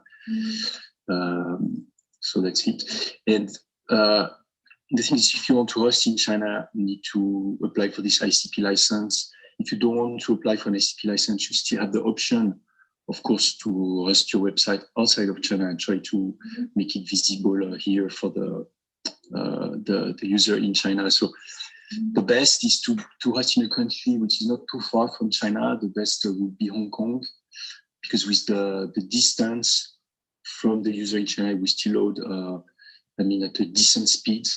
So it would be better, of course, that if your website is hosted in Europe or in US, but it would never be as good as if it was hosted directly here in mainland China. So now I'm gonna talk, and so if you host the backend of a WeChat mini program, you just don't have choice. It has to be in China. Otherwise, it will simply be blocked. In this screenshot here, it's a screenshot of the backend of a mini program. You can see if you try to connect in red to a URL which is outside of China, you just have a warning. You cannot connect to it. So basically, for a mini program, you don't have choice. It has to be hosted in China. So you have the choice of different providers. So you have the Chinese provider like Alibaba, Tencent, CNET. You can also use some foreign provider like Amazon and Azure. But it's good to know that they don't offer the full services like you can have in Europe or US. It's some IT Chinese provider who have the license to operate for Amazon and Azure, but the service, you will not have all the service that you know, so good to have that image. So now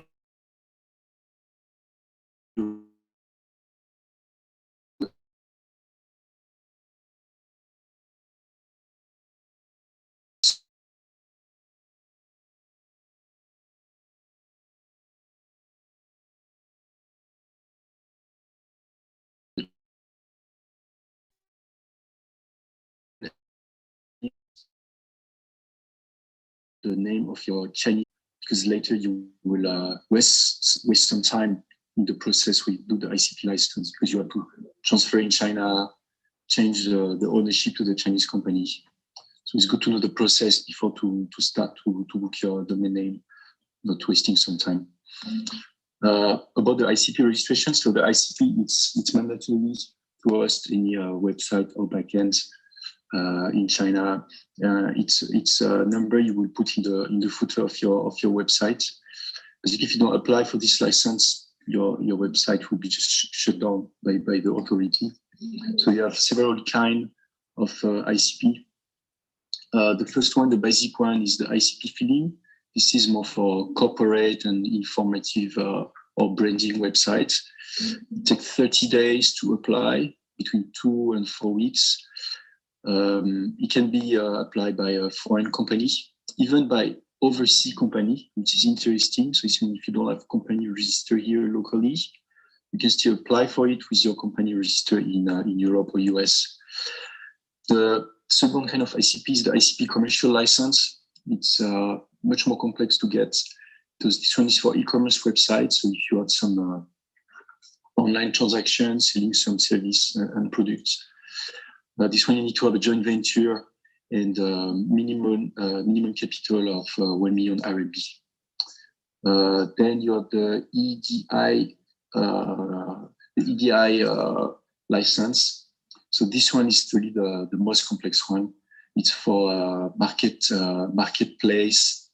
They have a huge constraint. For example, you need to have a full cybersecurity department in your company. And the legal representative of your company has to be Chinese, not a foreigner.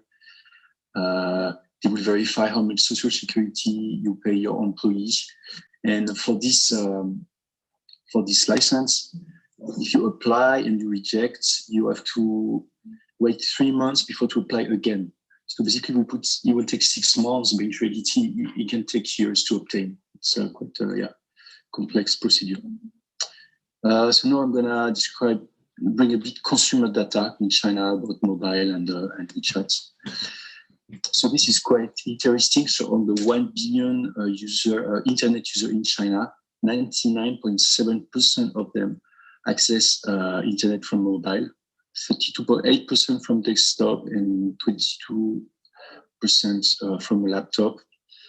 So yeah, you can see that the mobile market is huge. So that's why it's when you build a product, you really need to think first the mobile approach of your product. The desktop is less important. Here you can see that the smartphone penetration rate is not the highest compared to the other country, but you can see that the number of smartphone users is the highest. This is also very interesting and important data. So the 60% of all the sales in China are done on mobile device. So it's really huge. This data is growing 12% per year. So now there's few data about WeChat. So on all the time spent by user on a mobile, on the phone, on a mobile app, 40% of the time will be on WeChat, which is huge. So it's mean you can, that's why it's a good idea to develop your product on WeChat because there's a lot of way to do marketing and to push your product to the user who have very use every day this app. You have 1.2 billion active users per month on WeChat, 45 billion messages sent every day on WeChat, 6.1 billion of voice message sent daily, and user was spending average 66 minutes per day, which is really a lot. There is 20 million bank cards which are connected to WeChat. So now I'm going to compare mobile app and the WeChat mini program. So basically, what is good with the WeChat mini program is that it will load very fast compared to a mobile app. You need to go to the store, download the app. It takes some time. With a mobile app, you can have better customized user experience and advanced features. For example, we've been working on AR, VR projects. There's a lot of constraint on Tencent sites that you don't have a mobile app, so you can be more free to develop anything you want on mobile app with any kind of flow. But for a mini program, you have all the feature of login, WeChat Pay, also the social features and the app distribution. So for the app distribution here, in this table, you can see all the entry points on WeChat to access to your mini program. So it can be from the system, from scanning QR codes, from the official accounts. You can share these QR codes. You can search by keywords, access from voucher, from ads and location service. So basically, WeChat is pushing its ecosystem. Is pushing the mini program inside its ecosystem, of course. So this is about the Android marketplace in China. So if you plan to launch a mobile app and not a mini program, it's good to know that Google Play is blocked here in China. So you need to use the other local Android marketplace, and there's like a lot of them. You can see 45% of the market share on Huawei and 60% Tencent. So, and all of them, they have their own requirements. So you need to fill up some form, even sometimes change your source code to follow certain norms. So it takes some time basically to duplicate your app in China for the Android market. For iOS, it's the same as in US and Europe. Then I'm going to speak a bit about some technical requirements, the online payments in China, the best practice to develop mini program, and how to deal with the block API. About the Chinese payment methods. So 38% of all the payments on mobile are done on WeChat Pay. We have 55%, which are made on Alipay, and the other 7%. So on this 7%, you have Union Pay. Union Pay is the debit cards. Actually, the payment on Alipay are bigger than on WeChat Pay because it was the first actor here, the first company to propose this service in China. People are still use it a lot, particularly offline when they buy in shop. But inside the WeChat environment, of course, it's 100% WeChat Pay, because I mean, Alipay is blocked on the WeChat ecosystem. And here we put two options: Go All Pay and Yabon. Basically, these are provider which allow you to do cross-border. So it can be interesting for a company to know that technically and legally you can sell your product or services in RMB to a Chinese consumer, and then the money can be converted in euro or USD and sent to your bank account overseas. So it can be an interesting option. About the best practice. So for a mini program, your backend and the connection to any third party can be only hosted on a server in China with an ICP, otherwise it's simply blocked. But then there's some trick to, avoid that. For example, we have some clients, for example, they're using SAP, they have the license of SAP overseas. They want to collect some data from the mini program to send to SAP, but they don't want to pay the SAP license in China. I mean, it's huge, it's a lot of configuration and investments. So it's possible to send this data to a middleware in China host, for example, by us with our ICP, our company ICP, and then we send back this data to their SAP overseas. About the front-end coding, has to be done in a specific language which was created by Tencent, which looks like HTML, CSS, but it's a bit different. And you have a lot of native WeChat features that you can use, like the basic one, like the WeChat login, WeChat Pay. You can have some function to scan QR code or some geolocation. Then how to deal with the block API. So, for example, if your backend is using a connection to Google or YouTube, Facebook, Twitter, WhatsApp, I mean, all of that would be blocked. So you simply need to replace by the equivalent in China, like Baidu, Youko, Weibo. Most of the time you will find similar features on the equivalents here on the Chinese market. Then how to detect which API are blocked, because sometimes it's, if it's a very famous social network, sometimes it can be just a font API from Google, for example, and it's not easy to find that. So the developer can use some tools. Here it's tools that you use on Chrome, and you can see, for example, in red here, that some JavaScript are not loading. So it means that because they are on the server overseas, which is blocked, so developer can easily test, replace the API. Even if they are in Europe, they can use a VPN with a Chinese IP, for example, and they would be able to see which API is blocked and make your product loading slowly. So in conclusion, so we discussed about the hosting in China, the ICP license, the fact that the mobile-first approach is important. We discussed about the difference between a WeChat mini program and a mobile app for the Chinese markets.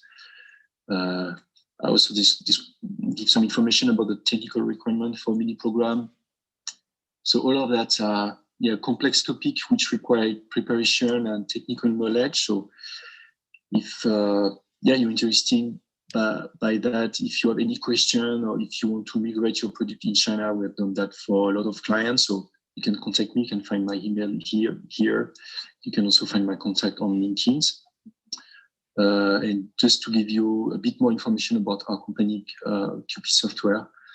So we're doing some e-commerce development, some UI UX, WeChat development, some mini program mobile app, and we've been working on some data solution. So thank you guys. Here you can scan our QR code to access our WeChat accounts. And thanks a lot. And let me know if you have any question.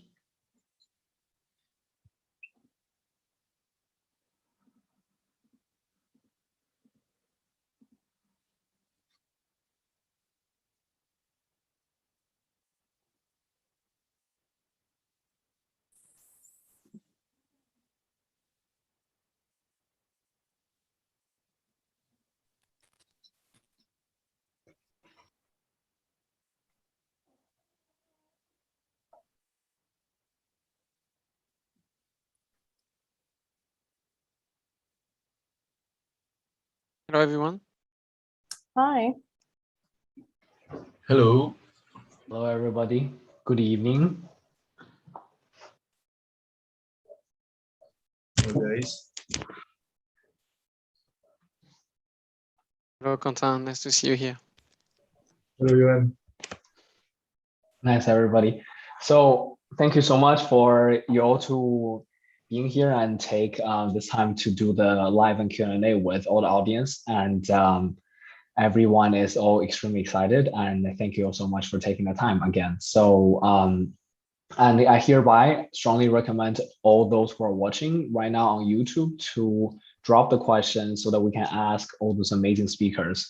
So with that said, I would say that maybe we can just jump right into the question.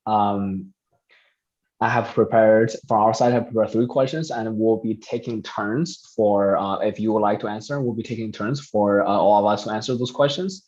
And so the first question is that, how do you explain what you do or doing business in China to someone who doesn't know it at all?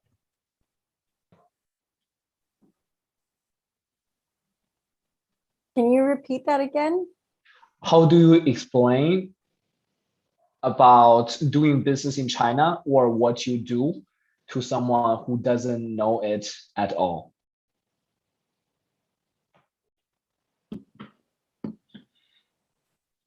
That's pretty vague. I wouldn't even know where to begin with that, with an answer on that.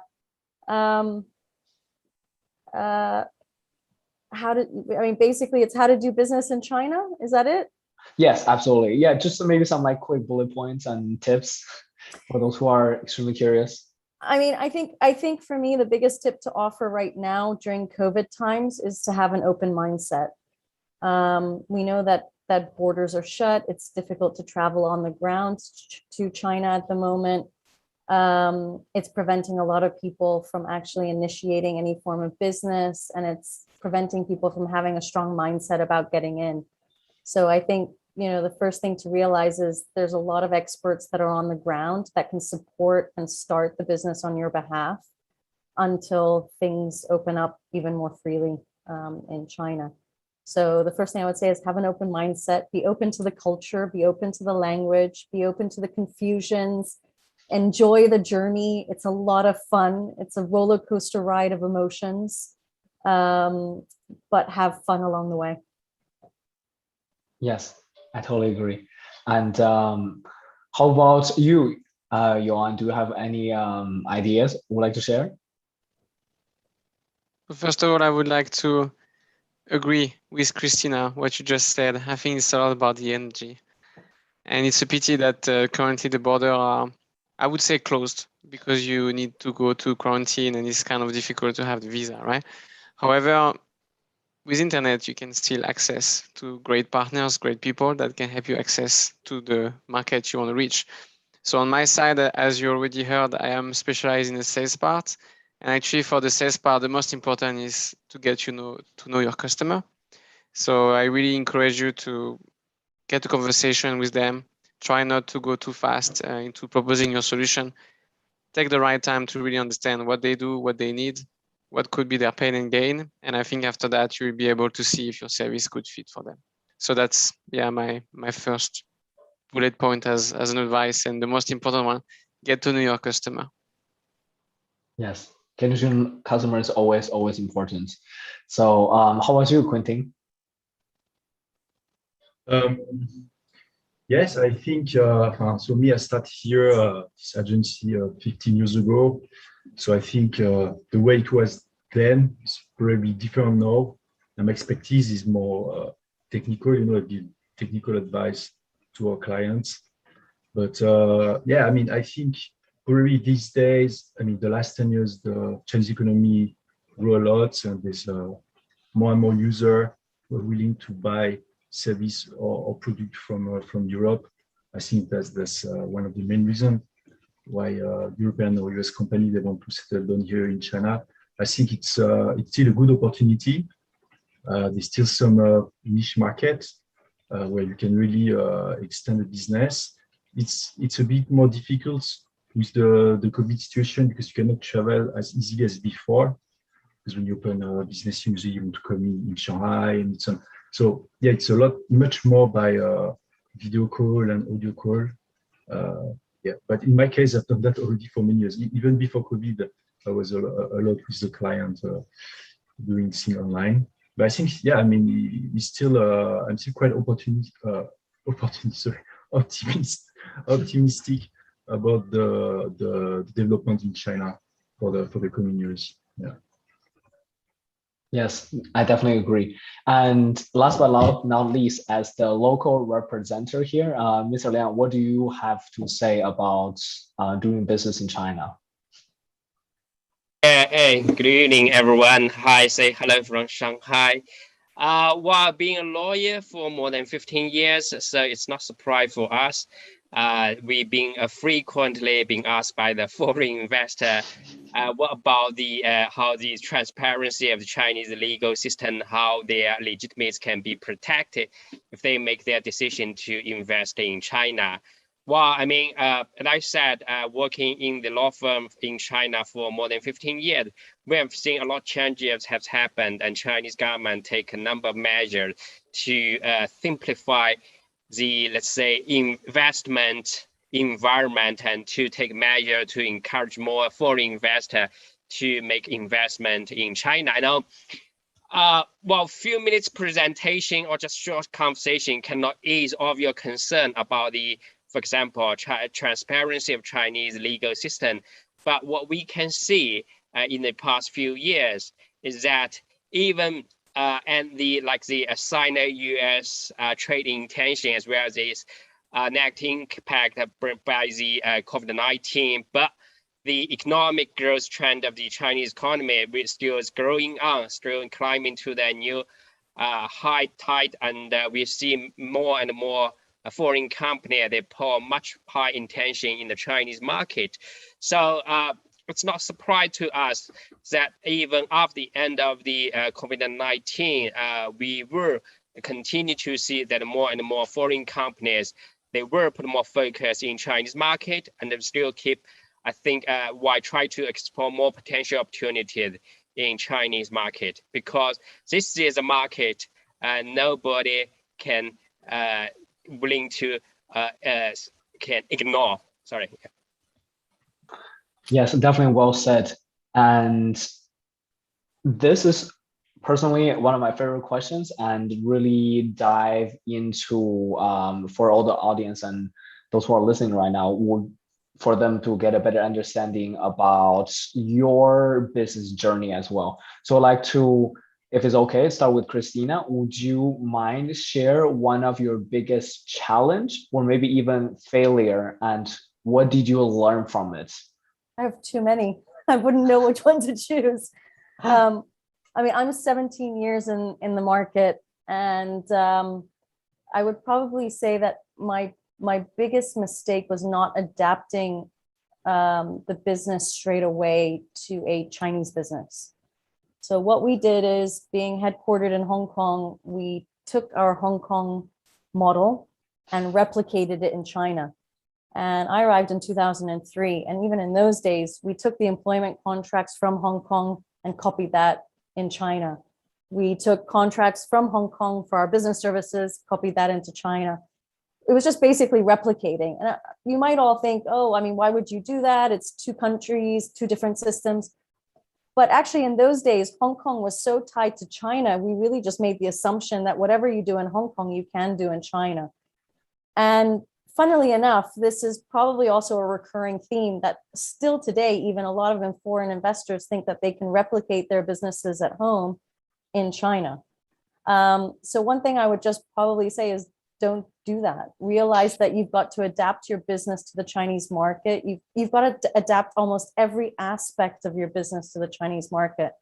Everything from the administrative side, legal side, finance side, all the way to marketing, branding, and simply just, how do you negotiate with customers? How do you finalize contracts with customers? It's all very different than it is in your own home jurisdiction. My biggest mistake in my first year of operating actually came down to employment contracts.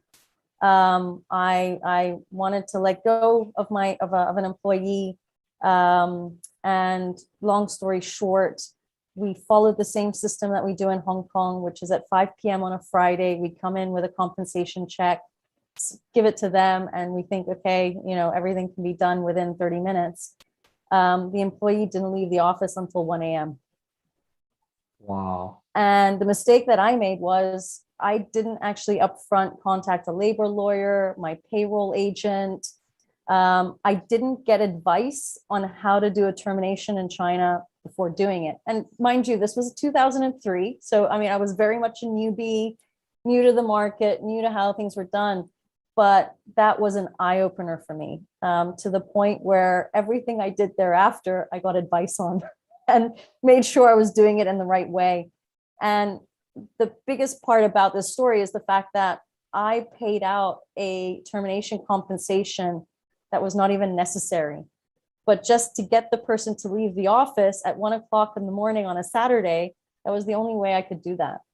So of course it hit my budget, it hit my cash flow, it hit every aspect of my business. And all I should have done is picked up a phone the day before to ask a labor lawyer how to do it properly, or actually ask a labor lawyer to come in the meeting with me, right? So that was my biggest mistake within my first 8 months of operating in China. And that was a lesson learned that I never did again thereafter. Yes, to follow up with what you said, even that is definitely absolutely incredible lesson. Even from, let's say, across the bridge from Hong Kong to Shenzhen is quite close. Maybe driving. I don't hear you. I don't know if it's just me. Can everybody else hear me? Me, I can hear you. I don't hear you. Let me try again. Yes.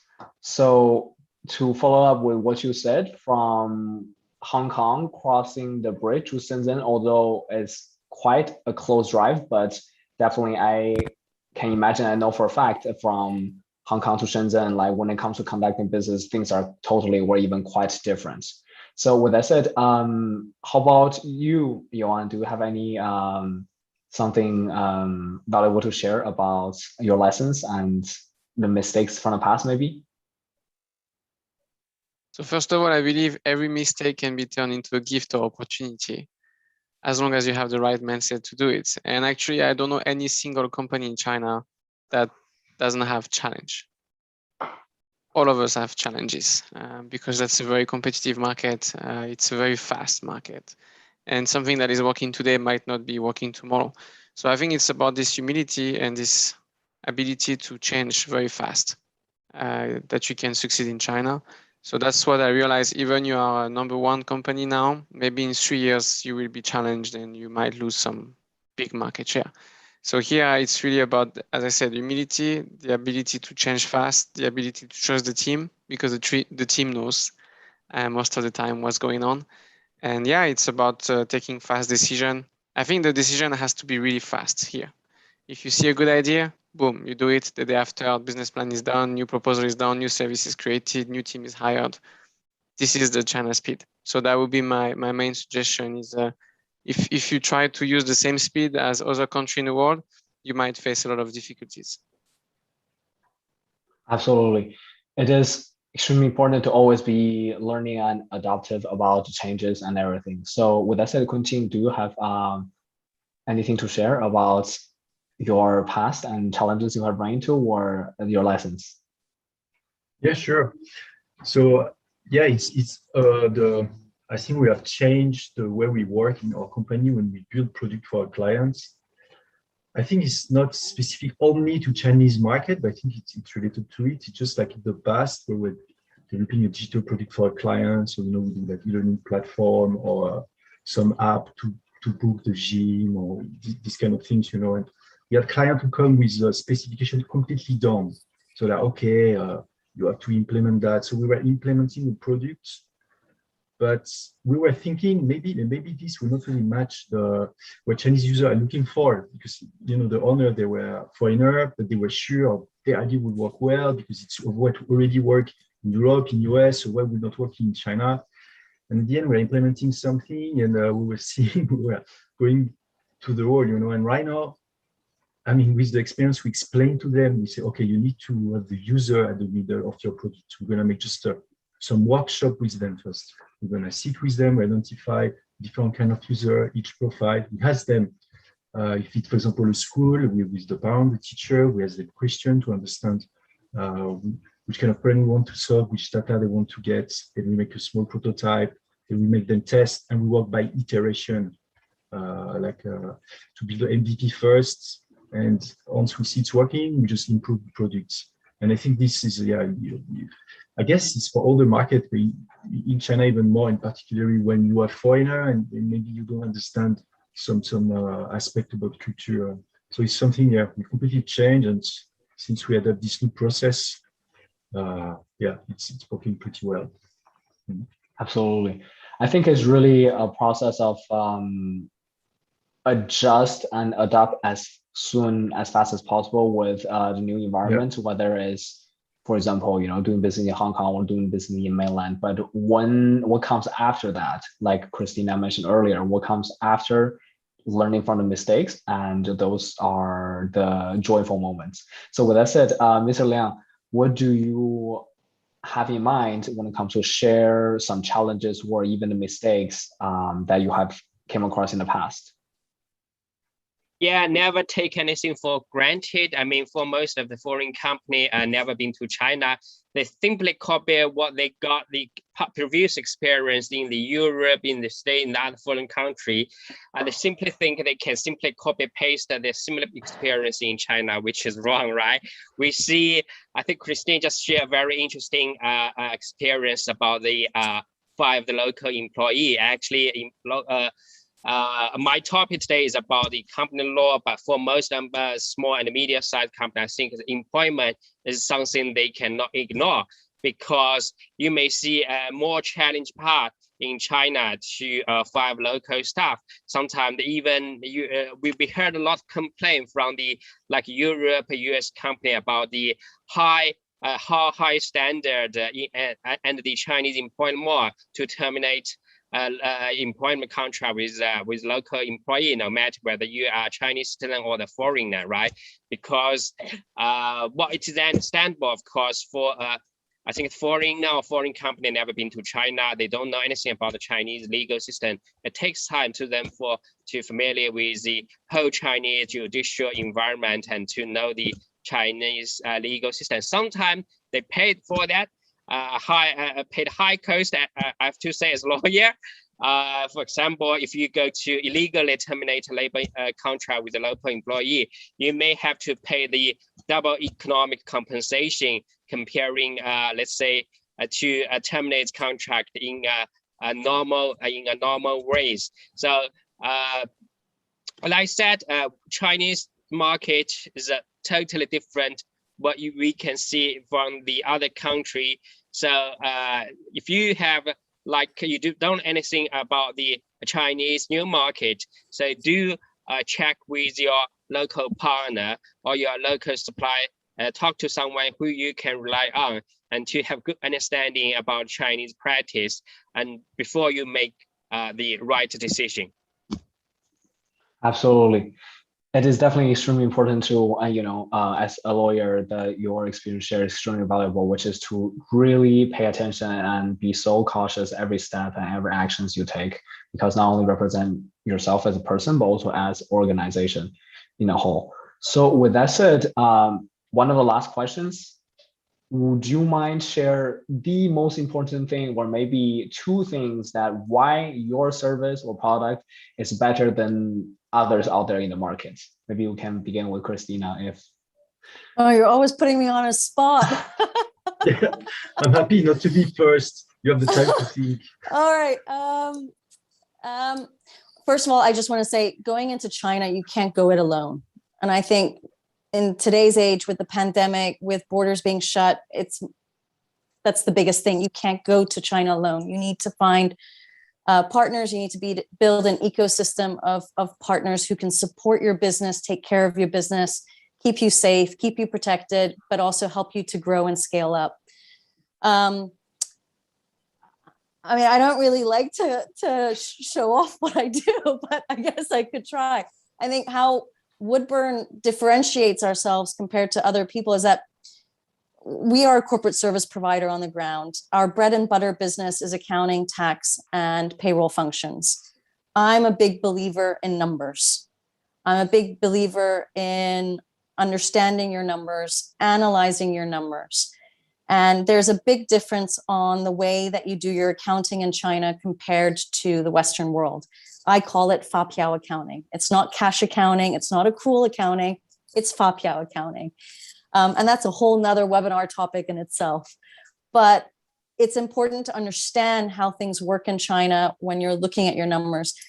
How can you scale up and grow if you don't analyze what's in front of you in terms of your business? So having said that, one of the things everybody needs to realize is that accountants are probably not the most sociable of people, right? They're a very reactive group of individuals who usually sit back behind their computers and play around with Excel sheets and numbers, but they don't necessarily pinpoint and raise their hands when there are red flags, when there are issues, or even when it's time to do an analytical work. So one of the things that I use as a promotional tool, but I also joke about it, but it is mandatory, is if a client wants to work with me, they have to communicate with me.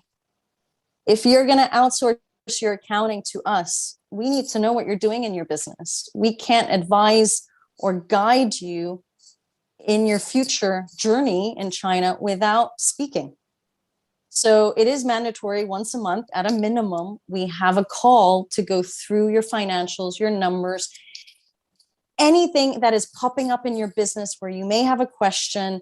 And again, I'm not an expert on everything. I know numbers, but it's being able to look at that analytical world and say, okay, we're running out of cash. What's the next step? Or we've got a big transaction coming up, or we've got a big marketing campaign coming up. Do we have enough cash in the bank? Do we have this? Do we have that? We need to increase headcount. Do we have the capability of doing that? All of those decisions have to happen with the money you've got in your bank account. And so for me, communication is key. It's mandatory. We can't help you if you don't communicate with us. And so this is probably how we differentiate ourselves compared to our competitors. It's incredible what you just shared. And at the beginning of your answers, what you just said reminds me of one quote. It says, if you want to go fast, go alone. But if you want to go far, go together. And I would imagine in the case of doing business in China, probably going too fast, you're probably going to hit a wall, right? So with that said, I appreciate your answer. Kristina, what do you think, Mr. Yoann, what do you have in mind about your product or service? I like your question. Actually, that's a question we always ask our clients too. So it's a really good question. And I agree with Kristina. Actually, I have the chance to have a Chinese business partner. Actually, she's my best friend. I know her for 6 years and I can trust her like my big sister. I should say the little sister, you know, because Chinese lady always like to have a age that is smaller than the real one. By the way, she's 18, just to let you know. And actually for us, really the type of clients, because China is very big, so you can have many clients. And if you don't choose your clients, you end up losing your differentiation. So actually sometimes, I don't know about your case, but for us now we realize actually the best clients are the clients who already have established business, large team of salespeople, where we can help them to be more effective and we can build sales playbook with them. Once you have found your sweet spot, then you can have a clear value to deliver what they are expecting, and then you can really build your differentiator. So for me, it's really about your niche market, being very clear what's your value proposition for them, and then being able to replicate. Once you have that, you can really scale fast and build a very good company. I have so many friends, they have built multi-million, even billion-dollar company based on niche market.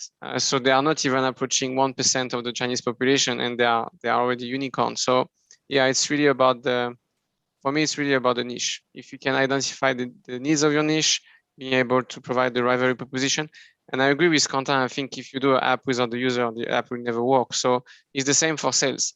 If you do a business model without knowing who's going to buy, there's no point.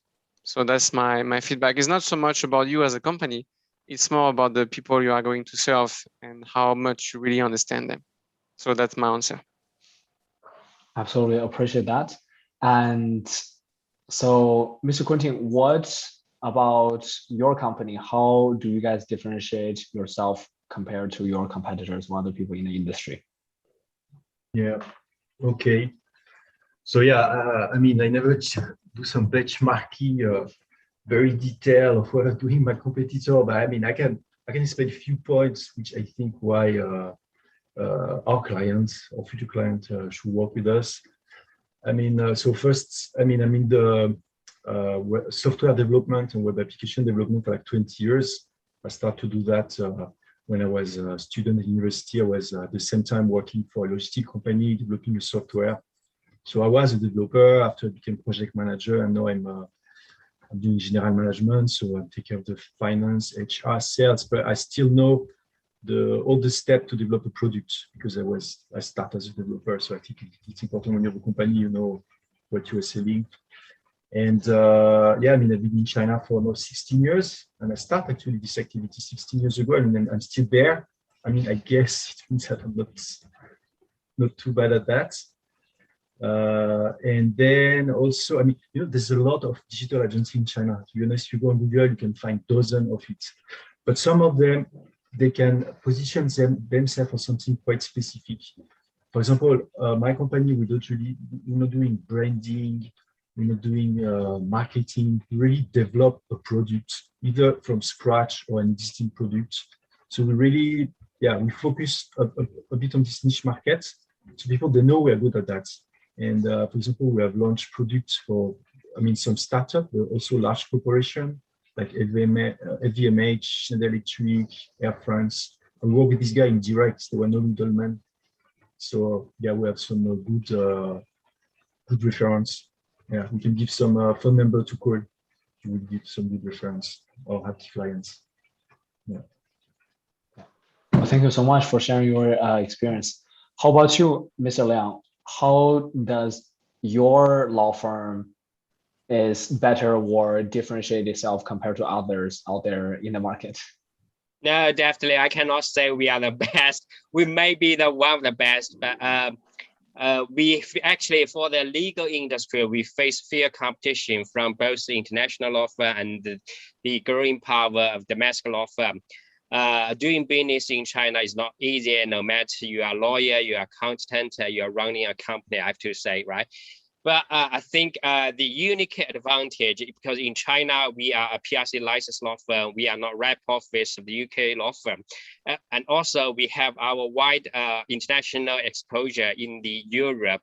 So this unique advantage gives us in a place to attract both the Chinese custom and the foreign custom to help them taking care of their domestic matter, legal matter in China. In the meanwhile, in the past few years, we have been involved more and more Chinese companies to take their outbound investment in the Europe, where our headquarters and most of our offices are located. So I think as a growing power, as current power economy, we are quite confident about the future of the Chinese economy, not about its, let's say, it's a unique position to attract more and more foreign investors. But on the other hand, we are also confident that the Chinese company may have more and more opportunities to make their investment, to go outside of China, to explore more exciting opportunities in the other country, especially the Europe, with the improvement of the China-US relationship. We are also optimistic that there may be some improvement about the Sino-US relationship in the near future. So in words, I think in China, we obviously, the future is bright, but road is not easy, right? It takes time to make success. Absolutely. So with that said, I just want to say thank you so much on the behalf of Sinofy Group and also everyone's out there listening. Thank you so much for taking the time. I know that everyone here are all extremely busy business leaders and executives. And this is personally, even for me as a moderator, I have learned so much by listening to today's talk and doing this Q&A session with you. And again. Let's do this again. Thank you so much for being here today. Thank you.